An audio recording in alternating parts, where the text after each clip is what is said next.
AP కౌశలం communication టెస్ట్‌లో ఇప్పటి వరకు అడిగిన క్వెషన్స్ మోస్ట్‌లీ రిపీటెడ్ క్వెషన్స్ అయితే ఇవే అనమాట. సో, అసలు ఏమేం క్వెషన్స్ అడుగుతున్నారు? ఇంగ్లీష్ రాని వాళ్ళు ఎలా మాట్లాడాలి? సింపుల్ ఇంగ్లీష్ సెంటెన్స్‌లో ఎలా ఆన్సర్ చెప్పాలి? సో, ప్రతీదీ కూడా క్లియర్‌గా ఈరోజు మన వీడియోలో అయితే చూసేద్దాం. అసలు కమ్యూనికేషన్ టెస్ట్ అంటే ఏంటో చూసి, ఎక్కువగా అడిగిన క్వెషన్స్‌కి వాటికి ఆన్సర్ ఎలా చెప్పాలో కూడా ఈజీ వేలో చూసేద్దాం. అండ్ స్కిప్ చేయకుండా వీడియో ఫుల్‌గా చూడండి. మర్చిపోకుండా ఒక చిన్న లైక్ చేయండి. మీరిచ్చే ఒక చిన్న లైక్ వల్ల ఈ వీడియో ఇంకొంతమందికి హెల్ప్ అవుతుంది. అండ్ కొత్తగా ఛానల్ చూసినట్లయితే సబ్స్క్రైబ్ చేసుకోండి. ఇలాంటి మంచి మంచి వీడియోస్ అన్నీ కూడా మీతో షేర్ చేస్తుంటాను. ఇంకా లేట్ చేయకుండా కమ్యూనికేషన్ టెస్ట్ అంటే ఏంటో చూసి ఎక్కువగా అడిగిన క్వశ్చన్స్ విత్ ఆన్సర్స్ కూడా చూసేద్దాం. సో ఫస్ట్ ఆఫ్ ఆల్ ఈ కమ్యూనికేషన్ టెస్ట్ అంటే అందరికీ తెలిసిన విషయమే. కౌశలం కమ్యూనికేషన్ టెస్ట్ అంటే లాస్ట్ 50 మినిట్స్ అంటే కౌశలం స్కిల్ టెస్ట్ అంటే మనకి 1 అవర్ ఎగ్జామ్. ఫస్ట్ 45 మినిట్స్లో మల్టిపుల్ చాయిస్ క్వశ్చన్స్ 40 క్వశ్చన్స్ ఉంటాయి. వాటి గురించి ఏం టెన్షన్ పడే అవసరం లేదు. Already reasoning and aptitude, psychometric, టెక్నికల్కి సంబంధించిన మన ఛానల్లో చాలా వీడియోస్ ఉన్నాయి. సో కమ్యూనికేషన్ టెస్ట్, ఈ టెస్ట్ వచ్చేసరికి లాస్ట్ 50 మినిట్స్లో జరుగుతుంది అనమాట. జస్ట్ 3 క్వశ్చన్సే, కానీ టెన్షన్ ఎక్కువ. ఎందుకంటే మనం మాట్లాడి చెప్పాలి కాబట్టి. సో మనం మాట్లాడి చెప్పాలి కదా అని ఎటువంటి టెన్షన్ వద్దండి. ఎందుకంటే సింపుల్ వేలో సింపుల్ ఇంగ్లీష్లో చెప్తే సరిపోతుంది. పెద్దగా ఇంగ్లీష్ కూడా వచ్చి ఉండాలి అని ఏం అవసరం లేదు. జస్ట్ సింపుల్ ఇంగ్లీష్ సెంటెన్స్లో చెప్తే సరిపోతుంది. అండ్ మిస్టేక్స్ రాకుండా చూసుకోండి అంతే. నెక్స్ట్ మన యొక్క డైలీ లైఫ్లో జరిగే వాటి గురించి క్వశ్చన్స్ అడుగుతారనమాట. జస్ట్ మీరు కొంచెం ప్రొఫెషనల్గా ఆన్సర్ అనేది చెప్పాలి. ఈ 15 సెకండ్స్లో 3 క్వశ్చన్స్ మాత్రమే అడుగుతారు. ఒక క్వశ్చన్ ప్లే అవుతుంది, అంటే డిస్ప్లే అవుతుంది అనమాట. లైక్ ఇంటర్వ్యూ టైప్ అనమాట. జస్ట్ కూర్చొని మనల్ని క్వశ్చన్ అడుగుతారు. ఇక్కడైతే మనం సిస్టమ్ ముందు మనం కూర్చొని మనల్ని మనం చూసుకుంటూ, మిర్రర్లో మనల్ని మనం చూసుకుంటే ఎలా ఆన్సర్ చెప్తామో ఇక్కడ కూడా అంతే. సిస్టంలో మనకి క్వశ్చన్ ప్లే అవుతుంది. అది దాని గురించి first of all question play అవ్వగానే first of all start record ఉంది, రికార్డ్ అని క్లిక్ చేసి చెప్పడమే కదా అని స్టార్ట్ రికార్డ్ అని క్లిక్ చేసేస్తాం. కానీ కాదు.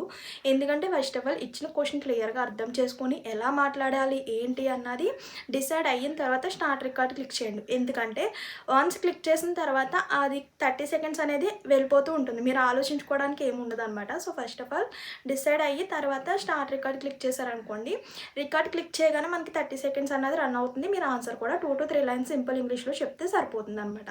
నెక్స్ట్ అది కంప్లీట్ అయిపోతుంది. నెక్స్ట్ క్వశ్చన్, అలా 3 క్వశ్చన్స్ అయితే కంప్లీట్ అవుతాయి. అలా 3 క్వశ్చన్స్ అయితే ఉంటాయన్నమాట కమ్యూనికేషన్ టెస్ట్లో. ఇది కమ్యూనికేషన్ టెస్ట్. హెడ్ ఫోన్స్ పెడతారు, వెబ్ కేమ్ ఉంటుంది. వెబ్ కేమ్ చూస్తూ చెప్పాలి అండ్ కాన్ఫిడెంట్గా చెప్పాలి. సో భయపడుతూ అటు ఇటు చూస్తూ చెప్పారంటే స్కిల్ అంటే మార్క్స్ అనేది తగ్గుతుందన్నమాట, తగ్గిపోతాయి అన్నమాట. చూద్దాం ఇప్పటివరకు ఎక్కువగా అడిగిన క్వశ్చన్స్ ఏంటో, వాటికి ఆన్సర్స్ ఎలా చెప్పాలో కూడా చూద్దాం. ఫస్ట్ క్వశ్చన్స్ వాటి యొక్క మీనింగ్ చూసిన తర్వాత ఆన్సర్స్లోకి వెళ్దాం. సో ఫస్ట్ క్వశ్చన్ చూడండి. Can you describe what you usually do on your weekday morning?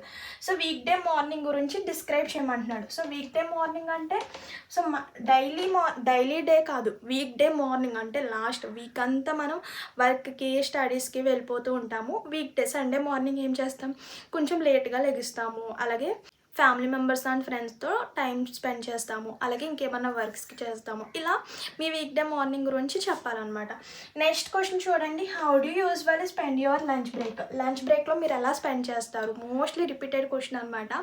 So మనకి లంచ్ బ్రేక్ అంటే ఫస్ట్ ఆఫ్ ఆల్ మన I have lunch, first of all lunch అనేది తీసుకుంటాం. తర్వాత కొంచెం రెస్ట్ తీసుకొని తర్వాత ఫ్రెండ్స్తో కానీ ఫ్యామిలీ మెంబర్స్తో కానీ కొంచెం మాట్లాడడం గట్రా చేస్తాము. అలాగే ఏమన్నా వర్క్స్ ఉంటే వర్క్ ప్లానింగ్ వేసుకోవడం అలా అనమాట.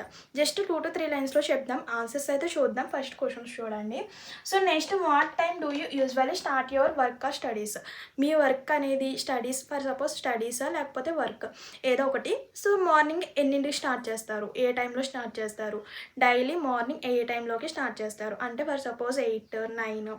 I am starting from work 9 to around 9 AM to 10 AM అలా చెప్పినా సరిపోతుంది. సో నెక్స్ట్ ఏం చేస్తారు? వర్క్ ప్లాన్ వేసుకుంటారు. ఏమేమి టాస్క్ కంప్లీట్ చేయాలి ఏంటి, సో ఎలా అనేది స్టార్ట్ చేస్తాం కదా. సో స్టార్ట్ చేసే ముందు మనం చేసే వర్క్స్ అనేది చెప్పాలి అంతే.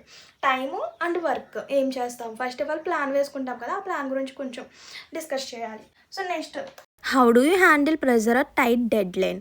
సో మీకు ఒక టైట్ డెడ్ లైన్ వచ్చింది, అలాంటప్పుడు మీరు ఎలా హ్యాండిల్ చేస్తారు? స్ట్రెస్ఫుల్ సిచ్యువేషన్స్లో మీరు ఎలా హ్యాండిల్ చేస్తారు? ఇలా క్వశ్చన్ అయితే అడుగుతున్నారు అనమాట. ఫస్ట్ ఆఫ్ ఆల్ కామ్గా ఉంటాను. అసలు ఆ టాస్క్ ఏంటన్నది ముందుగా ఇన్ఫర్మేషన్ అంతా కూడా తెలుసుకొని ఏ టాస్క్ ఎలా కంప్లీట్ చేయాలి, ఏ టాస్క్ ఫస్ట్ కంప్లీట్ చేయాలన్నది డిసైడ్ అవుతాను. సో అలా పాజిటివ్గా చెప్పాలన్నమాట. Next question, do you like working in your team? Why or why not? ఎందుకు ఇష్టం కాదు? ఒకవేళ ఇష్టమే కొంచెం ఆన్సర్ అనేది ప్రొఫెషనల్గా చెప్పాలి కాబట్టి so I like team work అని చెప్పేసి ఎందుకంటే సో మనకి టీం వర్క్ అనుకోండి, అందరూ కలిసి వర్క్ చేస్తారు, అలాగే ఆ వర్క్ లోడ్ కూడా మనకి ఆ ప్రెజర్ అనేది కూడా తగ్గుతుంది. ఇలా జస్ట్ పాజిటివ్గా ఆన్సర్ అయితే చేయాలన్నమాట. ఇప్పుడు ఈ 5 క్వశ్చన్స్కి ఇంగ్లీష్లో ఎలా మాట్లాడాలి, ఈజీగా ఎలా చెప్పాలనేది చూసేద్దాం.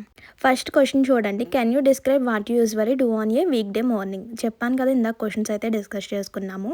వీక్ డే మార్నింగ్ గురించి డిస్క్రైబ్ చేయమంటున్నాడు. సో మనం వీక్ అంతా మార్నింగ్ టైమ్స్ ఫాస్ట్గా లేసి వర్క్ ఫినిష్ చేయడం ఇలా ఉంటుంది కదా, అదే వీక్ డే మార్నింగ్ అంటే మీరు ఎలా ఏం చేస్తారన్నది చెప్పాలన్నమాట. సో చూడండి, ఆన్ వీక్ డే మార్నింగ్ ఎప్పుడైనా సరే ఇచ్చిన క్వశ్చన్లోది ఫస్ట్ సెంటెన్స్ అనేది యూజ్ చేయండి. వీక్ డే మార్నింగ్ గురించి అడుగుతున్నారు కాబట్టి ఆన్ వీక్ డే మార్నింగ్, అలా మనం ఏదైతే అడుగుతారో వాటిని ఆ సెంటెన్స్ అన్నది ఫస్ట్ ఆన్సర్లో యాడ్ చేసుకోండి. First sentence, on a weekday morning I wake up early in the morning లెగిస్తాను. అండ్ నెక్స్ట్ చూడండి, ఫ్రెష్ అయ్యి అండ్ హ్యావ్ మై బ్రేక్ఫాస్ట్ తీసుకుంటాను. Then I plan task for the day.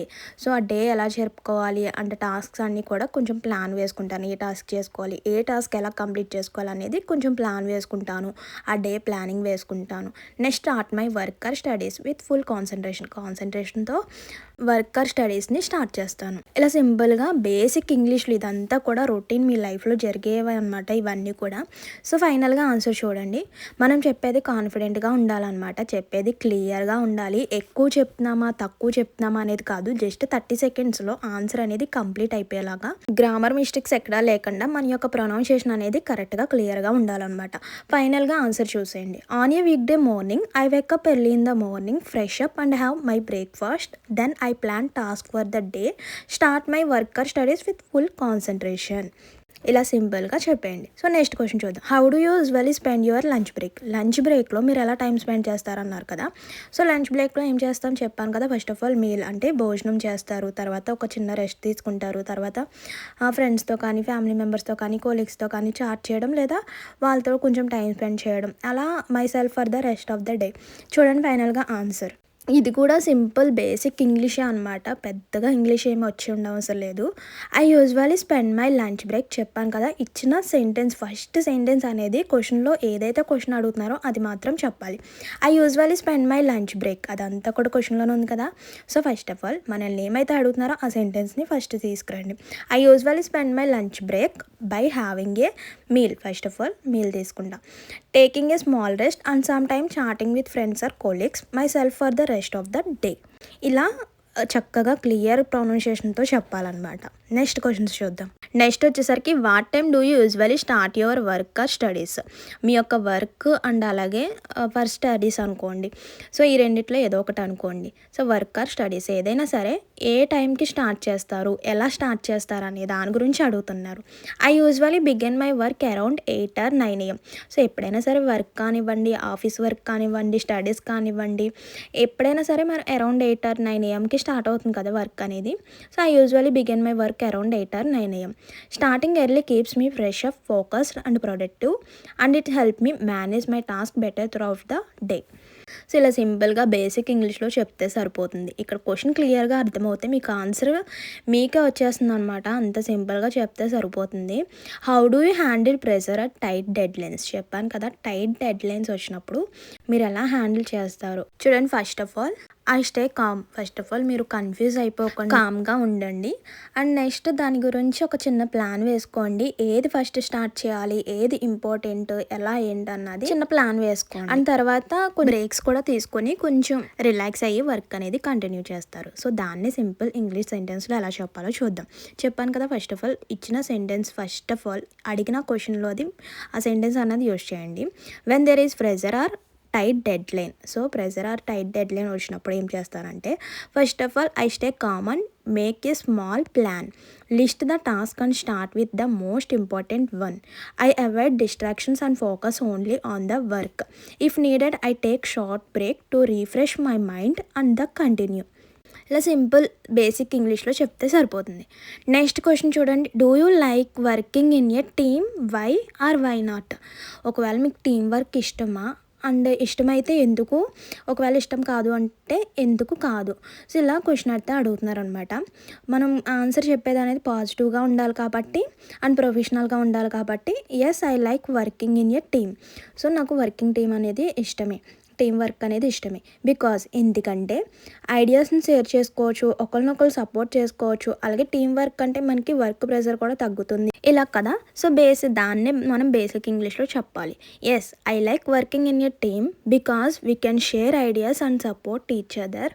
Team work helps to finish work faster and with better quality. And I respect other opinions and try to communicate clearly. ఇలా చెప్తే సరిపోతుంది. చూసారు కదా, చాలా చాలా సింపుల్గా ఉంటాయి అన్నమాట. ఇవన్నీ కూడా ఇప్పటివరకు అడిగిన క్వశ్చన్స్ అనమాట. మోస్ట్లీ రిపీటెడ్ కమ్యూనికేషన్ టెస్ట్లో క్వశ్చన్స్ అయితే ఇవే అండి. సో ఎటువంటి టెన్షన్ లేకుండా, భయం లేకుండా ఇలా సింపుల్ వేలో చెప్తే సరిపోతుంది. ఒకటి మాత్రం గుర్తుపెట్టుకోండి, 1 or 2 లైన్స్, 1 లైనా 2 లైనా 3 లైన్స్ అనేది పక్కన ఉంచండి. మీరు చెప్పేది 1 లైన్ అయినా సరే క్లియర్గా ఉండాలన్నమాట. సో ఎక్కువ చెప్తే ఎక్కువ మార్క్స్ వస్తాయి, తక్కువ చెప్తే తక్కువ మార్క్స్ వస్తాయి అనేది ఏమీ లేదు. జస్ట్ మీరు 1 లైన్ చెప్పినా సరే క్లియర్గా చెప్పాలంతే. సో ఇదండి ఈరోజు ఇన్ఫర్మేషన్. మర్చిపోవద్దు, వెళ్ళే ముందు తప్పకుండా ఒకసారి లైక్ చేయండి. ఇంకేమైనా డౌట్స్ ఉన్నా కూడా కామెంట్ చేసేయండి. See you to next video. Thank you for watching. Please do like, share and subscribe. Bye bye.